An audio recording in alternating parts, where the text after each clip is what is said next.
अध्यक्ष महोदय जी, मैं आपकी बहुत धन्यवादी हूँ कि आपने मुझे चुनावी सुधारों पर बोलने का मौका दिया है, खासकर इसलिए क्योंकि मैं एक नई सांसद हूँ। मुझे दूसरों का नहीं पता उनका कैसा अनुभव रहा, लेकिन पिछला ये 1 साल मेरे लिए खासकर विपक्ष से रिलेटेड जो है बहुत ही ज़्यादा चिंताजनक रहा है। एक तरह से ट्रॉमेटिक मैं इसे कह सकती हूँ। हर दिन इन्होंने यहाँ पे तमाशा किया है, हमारा दिल दहल जाता था इनको देखकर। एसआईआर ये वेल में उतर जाते थे। यहाँ पर इन लोगों ने डराना, धमकाना, धक्का मुक्की, ऐसा कोई इन्होंने किसी तरह की कोई बदतमीजी नहीं है जो एक भी दिन इन्होंने संसद भवन चलने नहीं दिया। हम जनता के प्रतिनिधि हैं, हम यहाँ पर उनकी आवाज लेकर आते हैं, हम कुछ सीखने आते हैं, हम नए सांसद हैं। इन्होंने संसद अगर पिछले 2-3 दिन को छोड़ा जाए तो साल भर शायद ही थोड़ा चलने दिया है। एसआईआर कर करके इन्होंने यहाँ पे तमाशे किए, लेकिन अब जब इनको बोलने की बारी आई एसआईआर पे, तो अध्यक्ष महोदय जी हम देख रहे हैं कि कल leader of opposition Rahul Gandhi ji ने, मुझे लगा क्या खुलासा होगा, हम भी बड़े उत्सुक थे। सारी साल हमने एक ही शब्द सुना है, अब ये क्या ग्रैंड रेवलेशन होगी। लेकिन राहुल गांधी जी जो लीडर ऑफ ऑपोजिशन है, उन्होंने कल जब कहा खादी है, खादी में धागे हैं, धागे में लोग हैं, लोगों के अंदर, उनको जब कहा गया कि आप पॉइंट की बात कीजिए, तो उन्होंने कहा कि मैं अपना फ्रेम कर रहा हूं, मैं अपना आर्ग्यूमेंट फ्रेम कर रहा हूं। और इतनी देर बाद जब वो फ्रेम करके पहुंचे तो ले देकर वो वापस उसी अंतर्राष्ट्रीय मूल की महिला, अध्यक्ष जी मैं एक महिला होने के नाते आपसे रिक्वेस्ट करना चाहती हूं कि every woman is entitled to her dignity. वो अंतर्राष्ट्रीय मूल की है, विदेशी महिला है, लेकिन उन्होंने कितनी बार आकर उन्होंने सोशल मीडिया पे कहा है कि मैं कभी भारत नहीं गई हूं, मेरा हरियाणा चुनाव से कुछ लेना देना नहीं है। लेकिन फिर भी ये लोगों ने बिना किसी ठोस सबूत के उनका यहाँ पे फोटो बना के उन्होंने उनको उछाला, यहाँ पे उनकी तस्वीर उछाली यहाँ पर एवरी, और यहाँ पर ब्लैक कार्ड यूज करना भी अलाउ नहीं है। इन्होंने फिर भी नियमों का उल्लंघन किया। मैं चाहती हूँ सबसे पहले तो मैं इस सदन की तरफ से उन महिला से बहुत ही माफी मांगती हूँ कि इस सदन में बिना कि उनकी आजकल जो पर्सनैलिटी राइट्स का भी एक बहुत बड़ा क्राइम होता है, उसके उपरांत उनका फोटो यहाँ यूज किया गया। मुझे बहुत खेद है।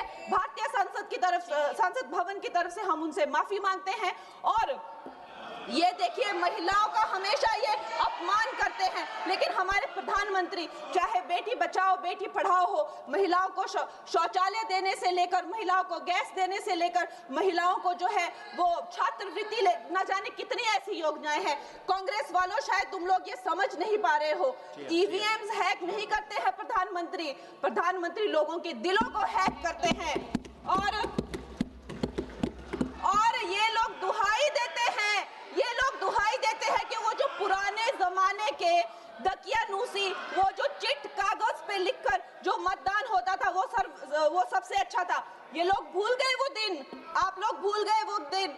इंदिरा गांधी वर्सेस राजनारायण का केस, उसको जो है इतिहास में The case that shook the nation के नाम से जाना जाता है। उस पर मैंने एक फिल्म भी बनाई हुई है। वोट चोरी और वोटों की धांधली के लिए एक प्रधानमंत्री पे एक साधारण से नेता ने केस किया था और उस धांधली में वो पकड़ी गई थी। हर उनका जो आरोप है उसमें सच सिद्ध किया गया था और रातों रात उनको कुर्सी छोड़ने के लिए कहा गया था और रातों रात जो है उनको ये आदेश दिया गया था कि आगे इतने सालों तक आप कभी जो है वो चुनाव लड़ नहीं सकते। ये धांधलियां इन्होंने करी हुई हैं और ये जो है उस टाइम के बैलेट बॉक्सों को उठाकर ले जाते थे ये लोग, और आज कहते हैं कि इनको ईवीएम्स जो है वो हैक हो जाते हैं। अध्यक्ष महोदय जी, मैं इनको याद दिलाना चाहती हूँ, प्रियंका गांधी जी कहती हैं कि छोड़ो पुरानी बातें, हम पुरानी बातें नहीं करेंगे, हम पुराने लोगों के बारे में नहीं बोलेंगे। तो मैं ये जानना चाहती हूँ कि आपकी जो माता जी हैं वो तो आपकी अध्यक्ष है और इस वक्त की वो अध्यक्ष है, उनकी जो है आप देखिए जब उनकी नागरिकता नहीं थी, जब उनके पास 1983 में नागरिकता आई, उसके कितने साल पहले से वो वोट देती आ रही हैं। तो ये जो इनका जो परिवार है, एंटाइटलमेंट से जो ग्रस्त ये इनका परिवार है, ये प्रियंका गांधी जी को भी याद रखना चाहिए। चाहे आपका भूतकाल हो, चाहे आपका वर्तमान हो, आप सब लोग, चाहे ईवीएम हो या चाहे कागज पे लिखा हो, जब आप लोगों के चरित्र में जो है किसी तरह की मर्यादा नहीं है, आप लोगों ने कभी भी इस देश का, यहाँ की कानून व्यवस्था का, संविधान का कभी आप लोगों ने सम्मान नहीं किया हुआ है। और अध्यक्ष महोदय जी, बिहार में जैसे ही एसआईआर आया, एसआईआर लागू हुआ, हमारी सरकार ने जो है कम से कम 60 लाख से ज्यादा अवैध। अब ये वोटर, ये जो सारे अमाननीय वोट कार्ड है, ये सिर्फ घुसपैठियों के नहीं है। कुछ ऐसे लोग हैं जो माइग्रेट हो गए हैं, कुछ ऐसे भी लोग हैं जो इस दुनिया में है ही नहीं। 60 लाख से ज्यादा। और अगर वो लोग जेन्युइन थे तो उन्होंने, किसी ने तो रिक्वेस्ट करनी चाहिए थी कि भाई मेरा वोटर आईडी कैंसिल हुआ है। उसके उपरांत जो है 21 नए वोटर आईडी जो है उन्होंने दिए हैं। और इस तरह का एक माहौल बना बिहार में कि आज तक की सबसे ज्यादा वोटिंग जो है 67% वोटिंग हुई। नागरिकों में ये उत्साह जगा कि जो है इस तरह की जो क्लेंजिंग प्रोसेस है वो होना चाहिए। मैं एक देशभक्त होने के नाते अध्यक्ष महोदय जी, मैं ये प्रपोज करना चाहती हूँ कि हमारे देश में जो है हमेशा महीने 2 महीने बाद हमारे जो शीर्ष नेतृत्व हो गए, सारे अधिकारी हो गए, हमारे जितने भी रिसोर्सेज हैं, हम लोग उनको हर महीने 2 महीने में इलेक्शंस में जो है पुश कर देते हैं। इससे हमारे देश का बहुत ही भारी नुकसान होता है।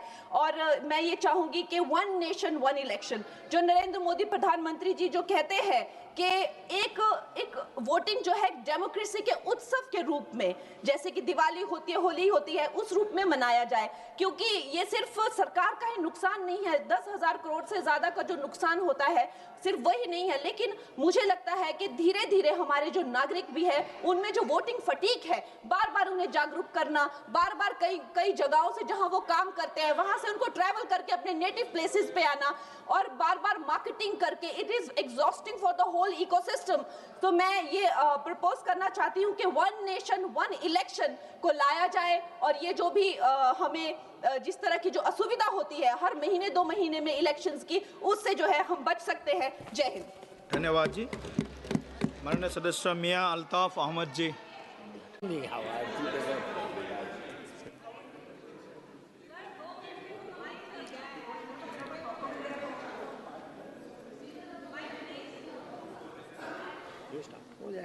स्टार्ट करो। अध्यक्ष महोदय जी, मैं आपकी बहुत धन्यवादी हूं कि आपने मुझे चुनावी सुधारों पर बोलने का मौका दिया है। खासकर इसलिए क्योंकि मैं एक नई सांसद हूं, मुझे दूसरों का नहीं पता उनका कैसा अनुभव रहा, लेकिन पिछला ये 1 साल मेरे लिए खासकर विपक्ष से रिलेटेड जो है बहुत ही ज़्यादा चिंताजनक रहा है। एक तरह से ट्रोमैटिक मैं इसे कह सकती हूँ। हर दिन इन्होंने यहाँ पे तमाशा किया है, हमारा दिल दहल जाता था इनको देखकर। एसआईआर ये वेल में उतर जाते थे। यहाँ पर इन लोगों ने डराना, धमकाना, धक्का मुक्की, ऐसा कोई इन्होंने किसी तरह की कोई बदतमीजी नहीं है जो एक भी दिन इन्होंने संसद भवन चलने नहीं दिया। हम जनता के प्रतिनिधि हैं, हम यहाँ पर उनकी आवाज लेकर आते हैं, हम कुछ सीखने आते हैं, हम नए सांसद हैं। इन्होंने संसद अगर पिछले 2-3 दिन को छोड़ा जाए तो साल पर शायद ही थोड़ा चलने दिया है। एसआईआर कर करके इन्होंने यहाँ पे तमाशे किए। लेकिन अब जब इनको बोलने की बारी आई एसआईआर पे, तो अध्यक्ष महोदय जी, हम देख रहे हैं कि कल leader of opposition Rahul Gandhi ji ने, मुझे लगा क्या खुलासा होगा, हम भी बड़े उत्सुक थे, सारी साल हमने एक ही शब्द सुना है, अब ये क्या ग्रैंड रेवलेशन होगी। लेकिन राहुल गांधी जी जो लीडर ऑफ ऑपोजिशन है, उन्होंने कल जब कहा खादी है, खादी में धागे हैं, धागे में लोग हैं, लोगों के अंदर, उनको जब कहा गया कि आप पॉइंट की बात कीजिए, तो उन्होंने कहा कि मैं अपना फ्रेम कर रहा हूं, मैं अपना आर्गुमेंट फ्रेम कर रहा हूं। और इतनी देर बाद जब वो फ्रेम करके पहुंचे तो ले देकर वो वापस उसी अंतर्राष्ट्रीय मूल की महिला, अध्यक्ष जी, मैं एक महिला होने के नाते आपसे रिक्वेस्ट करना चाहती हूं कि every woman is entitled to her dignity. वो अंतर्राष्ट्रीय मूल की है, विदेशी महिला है, लेकिन उन्होंने कितनी बार आकर उन्होंने सोशल मीडिया पे कहा है कि मैं कभी भारत नहीं गई हूं, मेरा हरियाणा चुनाव से कुछ लेना देना नहीं है। लेकिन फिर भी ये लोगों ने बिना किसी ठोस सबूत के उनका यहाँ पे फोटो बना के उन्होंने उनको उछाला, यहाँ पे उनकी तस्वीर उछाली यहाँ पर और यहाँ पर ब्लैक कार्ड यूज करना भी अलाउ नहीं है। इन्होंने फिर भी नियमों का उल्लंघन किया। मैं चाहती हूँ सबसे पहले तो मैं इस सदन की तरफ से उन महिला से बहुत ही माफी मांगती हूँ कि इस सदन में बिना कि उनकी आजकल जो पर्सनैलिटी राइट्स का भी एक बहुत बड़ा क्राइम होता है, उसके उपरांत उनका फोटो यहाँ यूज किया गया। मुझे बहुत खेद है। भारतीय संसद की तरफ, संसद भवन की तरफ से हम उनसे माफी मांगते हैं। और ये देखिए, महिलाओं का हमेशा ये अपमान करते हैं, लेकिन हमारे प्रधानमंत्री चाहे बेटी बचाओ बेटी पढ़ाओ हो, महिलाओं को शौचालय देने से लेकर, महिलाओं को गैस देने से लेकर, महिलाओं को जो है वो छात्रवृत्ति न जाने कितनी ऐसी योजनाएं हैं। कांग्रेस वालों, शायद तुम लोग ये समझ नहीं पा रहे हो, ईवीएम्स हैक नहीं करते हैं प्रधानमंत्री लोगों के दिलों को हैक करते हैं। और ये लोग दुहाई देते हैं कि वो जो पुराने जमाने के दकियानूसी, वो जो चिट कागज पे लिखकर जो मतदान होता था वो सबसे अच्छा था। ये लोग भूल गए वो दिन, आप लोग भूल गए वो दिन।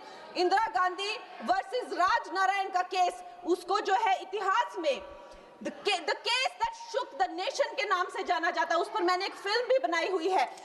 वोट चोरी और वोटों की